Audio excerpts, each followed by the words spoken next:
El asesino del Zodíaco fue un asesino en serie que acechó el norte de California entre diciembre de 1968 y octubre de 1969. En una carta presuntamente suya confesó el asesinato de 37 personas, aunque las únicas confirmadas fueron 4 hombres y 3 mujeres. De las mismas, solo 2 sobrevivieron para dar pruebas sobre la identidad del asesino, aún desconocida. Se estimó que el Zodíaco, así era como él mismo se denominaba, tendría entre 20 y 30 años en el momento de sus crímenes, que era blanco, corpulento, de pelo castaño y que tenía conocimiento sobre el lenguaje cifrado y poseía una gran inteligencia. El Zodíaco atacó a las 7 víctimas conocidas en Benicia, Vallejo, el lago Berryessa y San Francisco entre diciembre de 1968 y octubre de 1969. Las víctimas tenían edades entre los 16 y 29 años. A finales del 2003, el caso del Zodíaco tuvo un impactante descubrimiento, ya que las huellas de la famosa Carta del Zodíaco no coincidían con las huellas de Arthur Leigh Allen, el principal sospechoso del caso, aunque todas las pistas indicaban que era él. El Departamento de Policía de San Francisco declaró la investigación inactiva en abril del 2004, pero reviró el caso en marzo de 2007. Aunque el Zodíaco afirmó en sus cartas enviadas a los diarios que había asesinado a 37 personas, los investigadores le acreditaron solamente 7 víctimas confirmadas, de las cuales 2 sobrevivieron. David Faraday, de 17 años, y Betty Jensen, de 16 años, fueron asesinados por un arma de fuego el 20 de diciembre de 1968 en Lake Herman Road, cerca de la ciudad de Benicia. Michael Magoo, de 19 años, y Darlene Ferrin, de 22 años, fueron acribillados el 4 de julio de 1969 en Blue Rock Springs, en un campo de golf a las afueras de Vallejo. Darlene murió recibiendo primeros auxilios en el hospital Kaiser Foundation, mientras que Michael sobrevivió. Brian Harnell, de 20 años, y Cecilia Shepard, de 22 años, apuñalados el 27 de septiembre de 1969 en Lake Berryessa, condado de Napa. Brian sobrevivió a 6 puñaladas por la espalda, pero Cecilia murió a causa de sus heridas 2 días después en el hospital Queen of Valley, en Napa. Paul Lee Stein, de 29 años, muerto por arma de fuego el 11 de octubre de 1969 en el presidio Heights, en San Francisco. Otras personas han sido identificadas como víctimas potenciales del Zodíaco, aunque las pruebas no son concluyentes y no todas son aceptadas como víctimas de este asesino. Robert Domingos, de 19 años, y Linda Edwards, de 17 años, fueron asesinados por un arma de fuego el 4 de junio de 1963 en una playa cercana a Lompoc, California. Fueron considerados posibles víctimas debido a las similitudes de su ataque con el de Lake Herman Road. Cherry Jo Bates, de 18 años, asesinada con un arma blanca, casi decapitada, el 30 de octubre de 1966 en Riverside Community College, en Riverside, California. La posible conexión en la muerte de Bates con el Zodíaco se dio 4 años después, a partir de información recibida por el reportero Paul Avery del San Francisco Chronicle, sugiriendo ciertas similitudes entre los asesinatos cometidos por el Zodíaco y las circunstancias que rodearon a la muerte de Bates. Caitlin Jones, de 22 años, dijo ser secuestrada junto a su bebé el 22 de marzo de 1970 en la carretera 132 al oeste de Modesto, en California. Finalmente consiguió escapar junto a su bebé y dar testimonio sobre el secuestrador. Donna Lass, de 25 años, fue vista por última vez el 26 de septiembre de 1970 en South Lake Tahoe, en California. Una postal con la dirección Condominios Forest Pines, anotada al reverso, fue recibida en el Chronicle el 22 de marzo de 1971. Fue interpretada por algunos como una afirmación del Zodíaco de llevar 13 víctimas. Lass debería haber sido la 14ª y no la que indicaba la postal. El asesino del Zodíaco atrajo la atención de la policía por el aparente asesinato aleatorio de Betty Jensen y David Faraday el 20 de diciembre de 1968 en los límites de la ciudad de Benicia, en California. La pareja celebraba su primera cita y entre sus planes pensaban asistir a un concierto navideño en Hogan High, a unas cuantas manzanas de la casa de ella. En lugar de ir directamente, se detuvieron en un restaurante. Sobre las 22 horas, la pareja estacionó en un cruce de Lake Herman. Justo en ese momento, el Zodíaco se incorporó al cruce y se estacionó al lado de ellos. Un testigo pasó por allí tiempo después y vio dos coches. Uno de ellos, el de la pareja, estaba vacío. Momentos después escuchó lo que le pareció un disparo, pero no estaba seguro al tener la radio encendida. El Zodíaco disparó en contra de Faraday solo una vez a la cabeza y 5 veces a la espalda de Jensen, quien intentó huir. Sus cuerpos fueron encontrados minutos después por Stella Borges, quien vivía cerca del lugar. Dio aviso al capitán Daniel Pita y al oficial William Warner.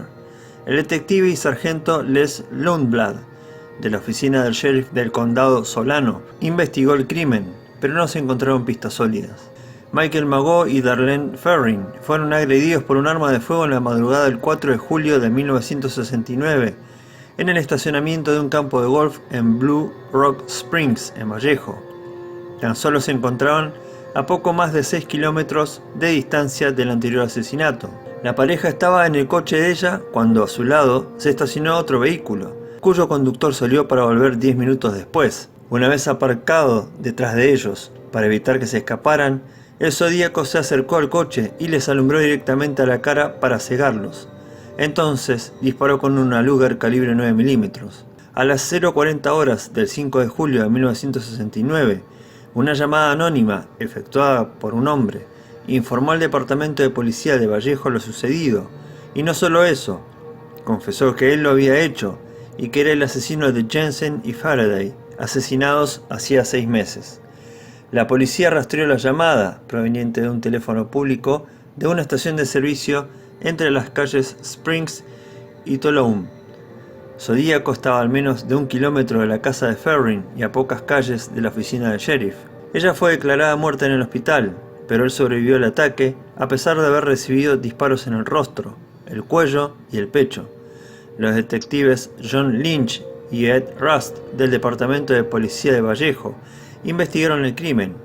Fue el detective Jack Mullanax quien retomó el caso en los años 70. En el libro Zodíaco, escrito por Robert Graysmith y publicado 17 años después del crimen, se dice que el asesino era cliente habitual de Terry's Waffle House, donde Ferrin era camarera. Zodíaco, admirador de la joven, podría haberle confesado los 2 primeros asesinatos y haberse arrepentido por temor a ser denunciado y por eso la mató. O tal vez lo hizo porque ella le estaba chantajeando. Los argumentos parecen carecer de fundamento, a pesar de ser el argumento de la obra The Zodiac Killer de 1971 y el libro del mismo nombre de 1979 de Jerry Wiseman, así como de una historieta publicada en el Chronicle por Bill Wallace. De acuerdo con Graysmith, la víctima en cuestión, Darlene Ferrin, se comprometió en una intensa discusión con un extraño misterioso. Graysmith cree que es un hombre identificado solo como Lee, el apodo más frecuentemente usado por Arthur Leigh Allen.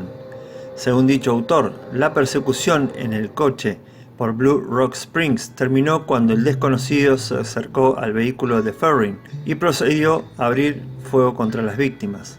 El compañero de Ferrin vivió para contar una historia muy diferente y los informes originales de la policía refutan muy eficazmente esta versión de los hechos. La primera carta del Zodíaco, dirigida a la prensa, decía lo siguiente: "Me gusta matar gente porque es mucho más divertido que matar animales salvajes en el bosque, porque el hombre es el animal más peligroso de todos. Matar algo es la experiencia más excitante que hay. Es aún mejor que acostarse con una chica. Lo mejor de todo esto es que, cuando me muera, renaceré en el paraíso y todos a los que he matado serán mis esclavos. No les daré mi nombre porque tratarán de retrasar o detener mi recolección de esclavos para la vida en el más allá". Seguido de una serie de caracteres que aparentemente no significan nada. Esa era la solución al criptograma de 408 caracteres que pudo ser descifrado más tarde, traducido al español. El significado de las últimas 18 letras, si es que lo tuviera, quedó por descifrar. El 1 de agosto de 1969, 3 cartas escritas por el asesino llegaron a las redacciones de Vallejo Times Herald, el San Francisco Chronicle y el San Francisco Examiner. En ellas, casi idénticas entre sí, reconocía los 3 crímenes e incluía un criptograma de 408 caracteres que desvelaba su identidad. El asesino fue muy claro: o las cartas se publicaban en primera plana, o ese mismo fin de semana mataría a 12 personas. Los asesinatos, por suerte, no se llevaron a cabo, pero las cartas pudieron leerse en la primera plana de los 3 periódicos. El 27 de septiembre de 1969, Brian Hartnell y Cecilia Shepard se encontraban en las orillas del lago Berryessa, en una pequeña isla conectada por una vereda arenosa a Twin Oak Ridge. Un hombre se les acercó tras esconderse detrás de un árbol sin que Cecilia pudiera cerciorarse de su presencia. Estaba usando una capucha de verdugo negra con lentes de sol sobre los agujeros de los ojos y una especie de babero colocado en el pecho con un símbolo de apariencia reticular de unos 7.5 por 7.5 centímetros. Se aproximó a ellos con una pistola en la mano y afirmó ser un convicto fugitivo de una cárcel de Deer Lodge, en Montana, en donde había matado a un guardia y también había robado un coche, y les explicó que necesitaba su vehículo para ir a México. Traía consigo unas cuerdas de plástico para tender la ropa, previamente cortadas, y le pidió a Shepard amarrar a Hartnell antes de ser atada ella misma. El atracador revisó los nudos de Hartnell y los apretó con fuerza tras descubrir que ella los había dejado flojos. Hartnell creyó que se trataba de un robo raro, pero el hombre sacó un cuchillo y los apuñaló a ambos. Entonces recorrió los 500 metros hasta Knoxville Road y dibujó el símbolo reticular en la puerta del auto de Hartnell y al lado escribió lo que se ve en la foto. A las 7:40 p.m. el hombre llamó a la oficina de la mujer encargada del condado de Napa desde un teléfono público para denunciar su crimen. El teléfono fue encontrado aún descolgado minutos después en el servicio de lavado de autos Napa en Main Street por el reportero de radio Pat Stanley, solo a unas manzanas de la oficina del sheriff y a 40 kilómetros de la escena del crimen. Los detectives fueron capaces de tomar las huellas dactilares aún frescas del teléfono, pero no lograron hacerlas coincidir con las de ningún sospechoso. Un hombre y su hijo, que se encontraban pescando en una ensenada próxima, descubrieron a las víctimas al escuchar sus gritos pidiendo ayuda, la cual fue suministrada por unos policías forestales del condado de Napa. Dave Collins y Ray Land fueron los primeros representantes de la ley en llegar a la escena del crimen. Ambos oficiales se encontraban a corta distancia del sitio. Collins se encontraba en su coche patrulla en el área de Vichy Springs, a casi 30 kilómetros de allí, mientras que Land se encontraba en Santa Elena. Cecilia Shepard estaba aún consciente cuando Collins llegó, por lo que le proporcionó una descripción del atacante.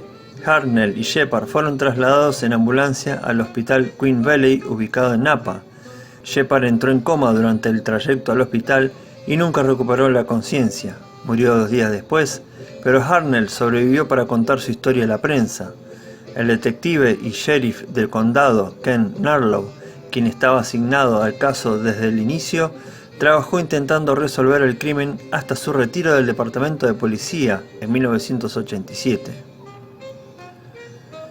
El 11 de octubre de 1969, un hombre abordó el taxi de Paul Stine en el cruce de las calles Mason y Greary en San Francisco y le pidió que lo llevara a las calles Washington y Maple de la comunidad vecina de Presidio Heights. Por razones desconocidas, Stine fue hasta una calle más adelante, la calle Cherry. El hombre le disparó a la cabeza con un arma calibre 9 milímetros. Entonces agarró las llaves de su auto y su cartera y le quitó la camisa. Fue visto por 3 adolescentes que estaban del otro lado de la calle a las 9:55 de la noche, quienes llamaron a la policía mientras el crimen se desarrollaba. Los jóvenes observaron al hombre limpiando el taxi y después que caminaba una manzana hacia el norte. La policía llegó minutos después y los jóvenes testificaron explicando que el asesino aún se encontraba cerca.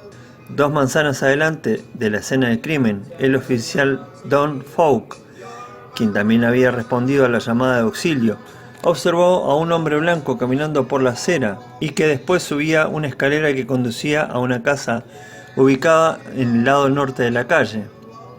El encuentro duró solamente 5 o quizás 10 segundos. Su compañero, Eric Selms, no vio al hombre. La radio les alertó para buscar al sospechoso de piel negra y no a un individuo caucásico, así que no tuvieron motivo para detener al hombre y pasaron al lado de él sin detenerse. La confusión en las descripciones ha permanecido sin explicación hasta la fecha. Cuando llegaron a la calle Cherry, Fouke fue informado de que estaban en efecto buscando a un sospechoso blanco. Fouke se dio cuenta de que habían pasado por al lado del asesino. Concluyó que el Zodíaco había retomado su ruta original y había escapado hacia donde se encuentra Fuerte Presidio. Se dieron a la tarea de buscarlo, pero el asesino desapareció. La búsqueda continuó, pero no se encontró nada. Los 3 adolescentes testigos trabajaron con un criminalista para elaborar un retrato robot del asesino de Stein, y a los pocos días regresaron para la elaboración de un segundo retrato hablado. La edad del Zodíaco fue estimada entre 35 y 45 años. Los detectives Bill Armstrong y Dave Toschi fueron asignados al caso. El Departamento de Policía de San Francisco al final investigó y estimó por lo menos 2.500 sospechosos en un periodo de varios años. El 14 de octubre de 1969, el Chronicle recibió una carta más del Zodíaco, esta vez conteniendo una muestra de la camisa de Paul Stine, como prueba de que él era el asesino.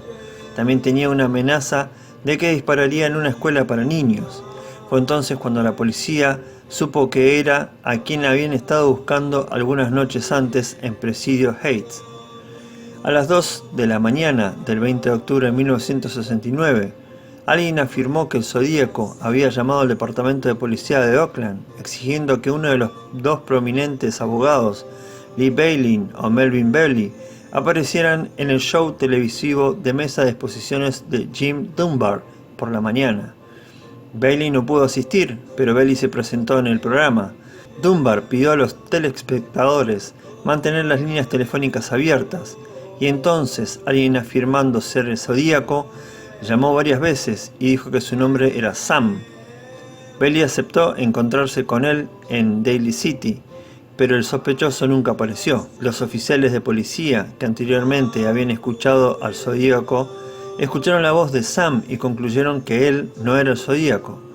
Llamadas subsecuentes que el sospechoso hizo a Belly fueron rastreadas y provenían del Hospital Estatal de Napa, en donde se supo que Sam era un enfermo mental. El 8 de noviembre de 1969, el Zodíaco envió otra misiva con un criptograma consistente en 340 caracteres. El 9 de noviembre del mismo año envió otra carta de 7 páginas en la cual aseguraba que 2 policías lo detuvieron y hablaron con él por el espacio de 3 minutos, después de haber disparado en contra de Stein. Extractos de la carta fueron publicados en el Chronicle el 12 de noviembre, incluyendo la declaración del Zodíaco.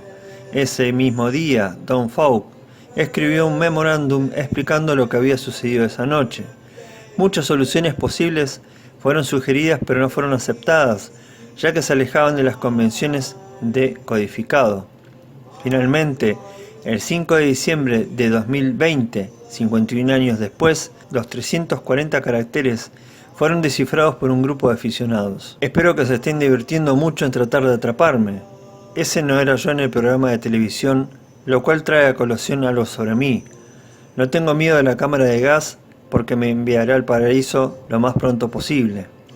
Porque ahora tengo suficientes esclavos que trabajan para mí, donde todos los demás no tienen nada cuando llegan al paraíso, así que tienen miedo a la muerte. Yo no tengo miedo porque sé que mi nueva vida será más fácil en el paraíso de la muerte. El 20 de diciembre de 1969, el Zodíaco le envió una misiva a Belly, incluyendo una muestra más sobre la camisa de Stein. El Zodíaco afirmó que quería que Belly lo ayudara.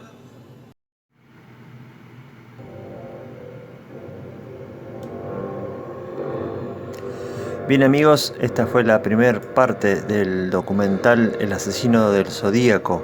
Los invito a ver la segunda y última parte de este documental. Como siempre, si les gustó, los invito a suscribirse, a dar like y también a comentar.